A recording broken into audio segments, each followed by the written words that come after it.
কি হয়, স্কিনে প্রবলেম থাকে, সেন্সিটিভিটি থাকে, তাই তো? কারোর স্কিনে র্যাশ বেরিয়ে যাবে। এটা এমন একটা ময়শ্চারাইজার যেটাতে কারোর স্কিনে কোনো প্রবলেম হয় না।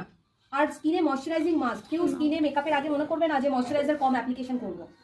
একটু কঞ্জুসি করলে হবে না ময়শ্চারাইজারে, ময়শ্চারাইজারটাই বেশি করে অ্যাপ্লিকেশন করতে হবে। টোনিং ময়শ্চারাইজিং এর পর কি আসবো? প্রাইমার কি ইউজ করছি আজকে? রিকর্ডের এস অফ বেস ইউজ করবো না, ময়শ্চারাইজারের মতো নয়।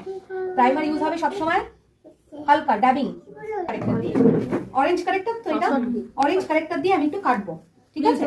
তো অরেঞ্জ কারেক্টরটা একটু ড্রাই থেকে আমি একটু লিকুইড ফর্মে, যেমন আমরা ফাউন্ডেশন ইউজ করি, একটু লিকুইড ফর্ম করতে গেলেও কিন্তু এইটাকে ইউজ করতে পারি। এটা কিন্তু ইটসেলফ আ প্রাইমার, মানে এটাও একটা প্রাইমার।